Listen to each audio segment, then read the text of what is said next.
وآخر دعوانا أن الحمد لله رب العالمين.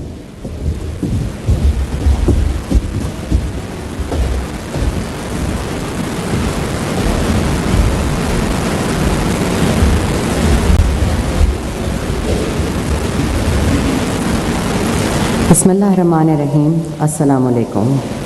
It is a great honor and pleasure to welcome today the Honorable Chief of the Army Staff Pakistan, General Qamar Javed Bajwa, to the Islamabad Security Dialogue 2022. I also welcome members of the diplomatic community and all our esteemed guests to the second day of the Islamabad Security Dialogue. Today will feature 4 vital sessions including challenges to international security, challenges and opportunities in international law, citizen-centric human security, and the role of emerging technology in national security. We now present to you a very brief introductory video about the Islamabad Security Dialogue.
Thank you. I now request the National Security Advisor Pakistan, Dr. Mohit Yusuf, to please kindly come on stage and deliver his welcome remarks. Thank you. Bismillah ar-Rahman ar-Rahim. Assalamu alaikum and good morning. Chief of Army Staff, Qamar Javed Bajwa, distinguished speakers, both who've traveled from around the world and from within Pakistan, the diplomatic corps, ladies and gentlemen,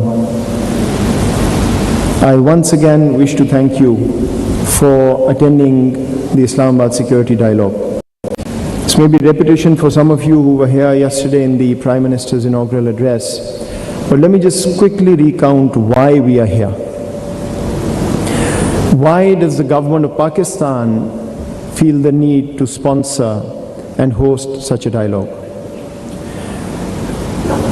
Most of you will be aware that Pakistan released its first national security policy earlier this year, anchored in human security with economic security as the vehicle to achieve that. When we started looking at the Islamabad Security Dialogue and conceiving it, the one thing we realized was that virtually all international conversation about Pakistan happens outside Pakistan and conducted by those who may not have actually spent enough time in this country or belong to this country to understand the deep nuances and intricacies.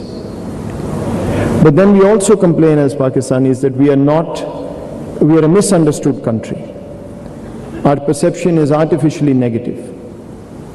So the solution to that problem was to create a genuine intellectual platform that would not be for the purpose of messaging Pakistan's point of view, but would provide a real avenue to intellectuals from around the world, officials from around the world, to come together and debate issues of international security, but do it in a manner that the Pakistani perspective is also provided in those 2 days. That was the starting point. It's the second iteration. We started this last year. Alhamdulillah, I'm happy to report to you that the convening power that the dialogue has already shown in these 2 years suggests that this will continue to go from strength to strength. We've had the national security policy's major themes covered yesterday and will be today: geoeconomics, human security, international and traditional security, and foreign policy. The Prime Minister of Pakistan inaugurated this dialogue. The Foreign Minister will be speaking later today. We have had panels on disinformation as part of security. We are going to talk about international law and lawfare today as themes that we feel are underrepresented in the conversation. I'm also extremely proud to report to you that yesterday, for the first time, we held something called the National Security Advisors Forum. The topic was Asian security, and we invited national security advisors from 7 Asian countries to come and speak to us about their perspective on how the region and the continent can cooperate to ensure that peace wins over conflict. And that's the ethos of Pakistan's national security policy as well. How do we move from contestation to cooperation? So once again, I want to thank all of you for being here, and I hope that you will continue remaining engaged with this dialogue, because I want to inform you to conclude that we've decided that this annual dialogue will be supplemented by monthly mini events hosted by the Islamabad Security Dialogue on various aspects of national security, but we'll take a slice at a time every month and have a debate on how we move forward on that particular aspect that we focus on in that particular month. We are going to involve not only intellectuals and officials in that conversation, but a special focus on Pakistan's university students, because that's the future of the country, and we're going to involve them directly into this conversation. So thank you once again, and you will enjoy, I'm sure, what the Army Chief has to say.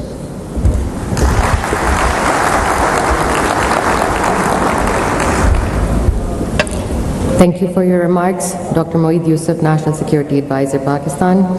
I now welcome the Honorable Chief of Army Staff, Pakistan, to please kindly present his inaugural address. This will also be followed by an interactive Q&A session moderated by Senior Policy Specialist, Mr. Syed Hassan Akbar from the National Security Division. Thank you. Chatham House rules, please, for the interactive session. Thank you. Can you hear me in the back? Am I audible? Please allow me to speak from here because that rostrum is too small for me. Bismillah ar-Rahman ar-Rahim. Dr. Mohit Yusuf, esteemed panelists, speakers, international guests, ladies and gentlemen, Assalamu alaikum and good morning. It's my profound to speak to you once again at Islamabad Security Dialogue. I'm extremely pleased to note that this forum, organized by National Security Division for the first time in 2021, has already made its mark as one of the region's prominent security dialogue, and I would like to compliment Dr. Mohit and his team for this achievement. I believe today more than ever, we need to inculcate and promote such spaces for intellectual debate and discourse, where people from around the world come together to share ideas about the future of their countries and the world at large, where some of the brightest minds can identify means of global cooperation rather than confrontation. Ladies and gentlemen, I speak to you today as the world is witnessing an unprecedented return to global power contestation. The resurgence of interstate conflict amidst shared global challenges of poverty, climate change, terrorism, cyber intrusion, and scarcity of resources poses profound questions for international system. The international community's collective security rests in our ability to integrate our shared goals of global prosperity through an equitable international system, resisting the pressures of great power contestation. Pakistan, as a country located at the crossroads of economic and strategic confluence, is navigating these shared challenges in our immediate region and through our partnership in the international community. Ladies and gentlemen, Pakistan's first ever national security policy places the safety, security, dignity and prosperity of its citizens at the heart of our security policy. It recognizes the symbiotic relationship between economic, human, traditional security, placing economic security at the core, with the ultimate aim of achieving prosperity for our citizens, with focus on ensuring domestic economic stability and growth augmented through development partnership with the international community under our geo-economic strategy.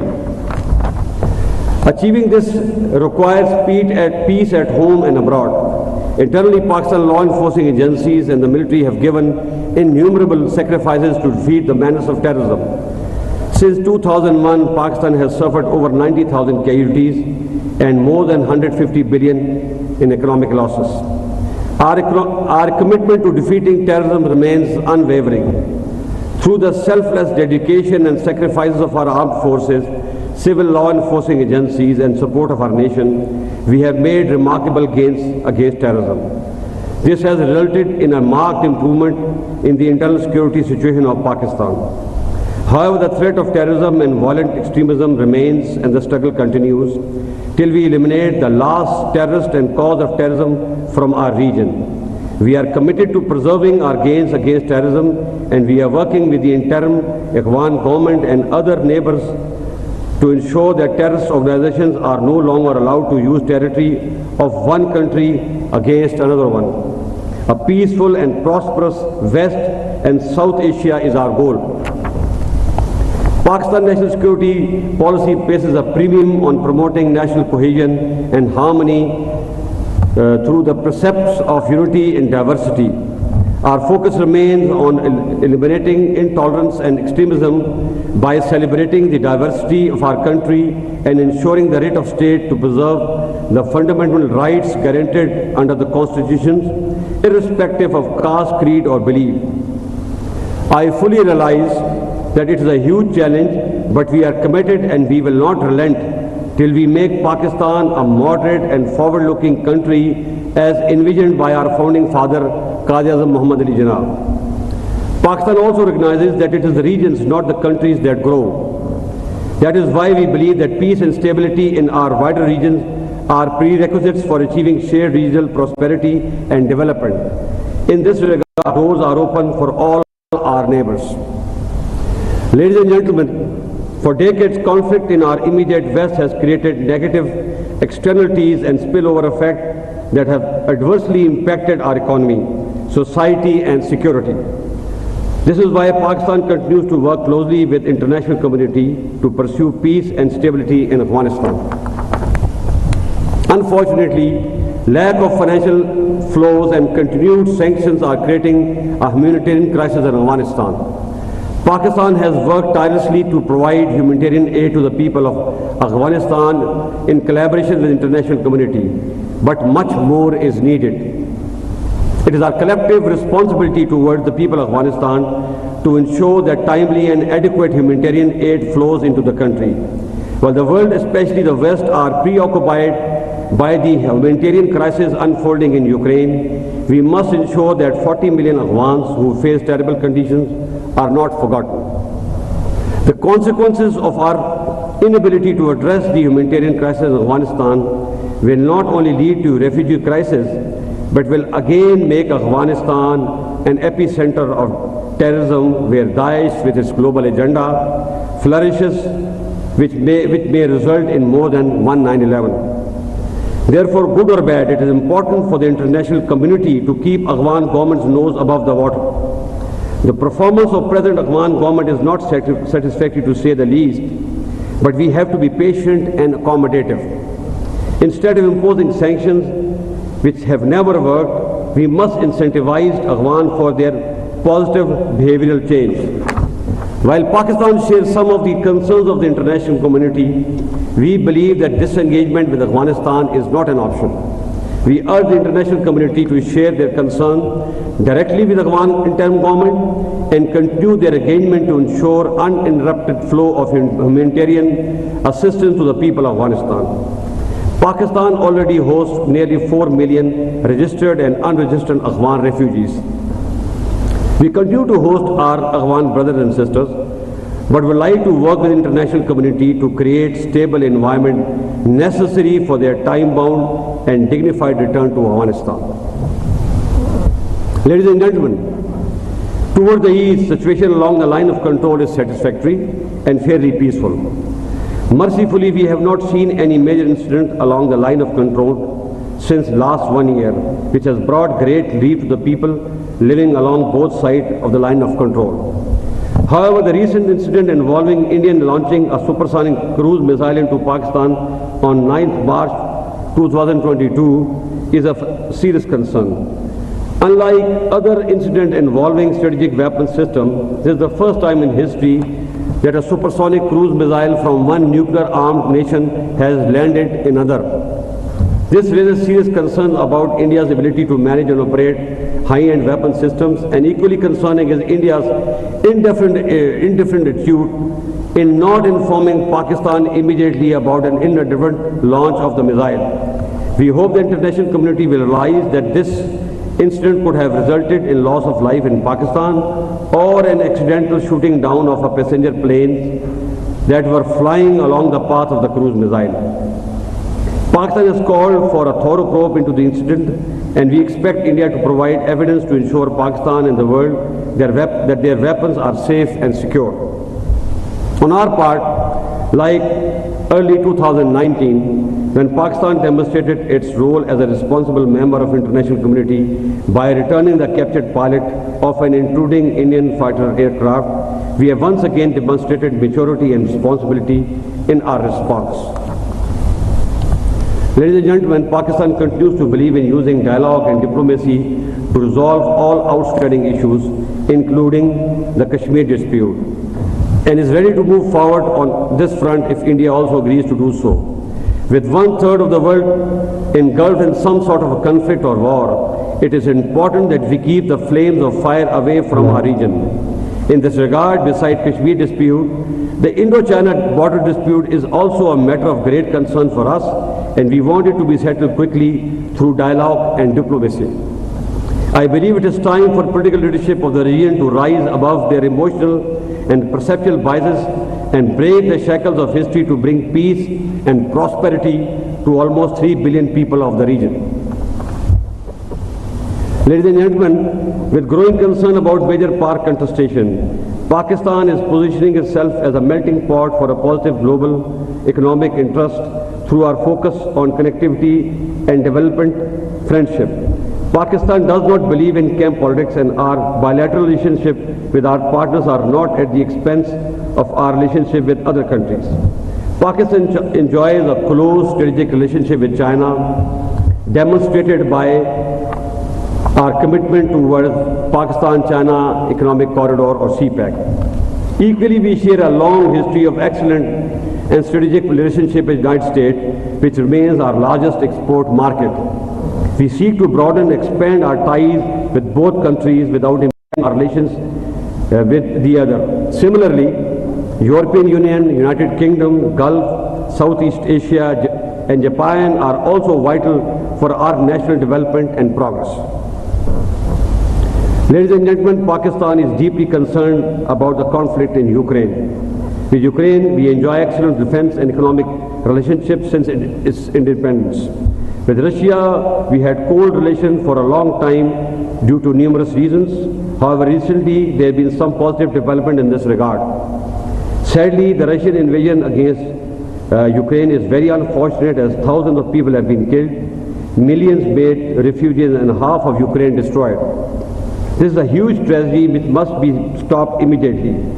Furthermore, despite legitimate security concerns of Russia, its aggression against a smaller country cannot be condoned. Pakistan has consistently called for an immediate ceasefire and cessation of hostilities. We support immediate dialogue between all sides to find a lasting solution to the conflict. Pakistan has also dispatched humanitarian assistance to Ukraine through special flights of Pakistan Air Force and will continue to do so.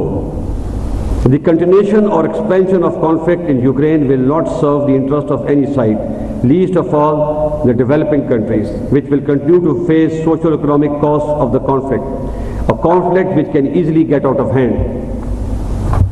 Ladies and gentlemen, clearly there are visible camps at the time among global polity, those which advocate contestation and those advocate cooperation. The future vision of global security will ultimately be shaped and decided by the fact that which camp prevails. I believe the world today at this civilizational and scientific pinnacle is built by those who visualized and believed in cooperation, respect and equality instead of divisions, warmongering and dominance. Pakistan today has a unique position where it has very cordial historic relation with both the camps. Our interests are best served only if cooperation between various power centers is promoted instead of contestation, and so is the case with other developing countries, I beg your pardon. It is therefore necessary for the world leadership to support the island of cooperation such as Pakistan instead of promoting those who wish to gain from this contest.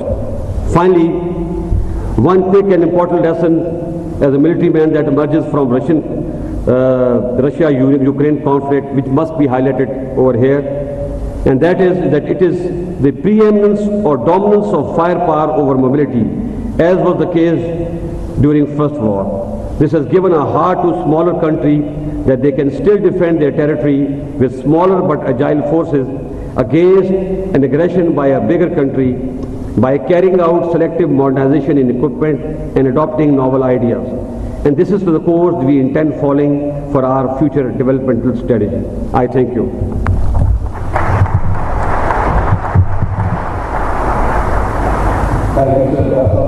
Ladies and gentlemen, we'll now be having a question and answer session with some housekeeping rules. Control room, can you please? Islamabad security dialogue जामे सलामती के मौजू पर Islamabad security dialogue की 2 रोज़ा तकरीब का इनेकाद किया गया। आज उसका दूसरा रोज है। सिक्योरिटी डायलॉग इजलास इस्लामाबाद में जारी है। Army chief general Qamar Javed Bajwa इस तकरीब से खिताब कर रहे थे। अपने खिताब के दौरान उनका यह कहना था कि वो तमाम मेहमानों को खुशामदीद कहते हैं। सिक्योरिटी डायलॉग की दूसरी बार मुखातिब होने पर वो खुशी महसूस कर रहे हैं। दहशतगर्दी के खात्मे के हवाले से उनका कहना था कि पाकिस्तान ने हमसाया ममालिक के साथ मिलकर काम कर रहा है। उनका यह कहना था कि हमने दहशतगर्दी के खात्मे के लिए बेशुमार कुर्बानियां दी हैं। पीटीवी न्यूज़ से फिल वक्त इतना ही।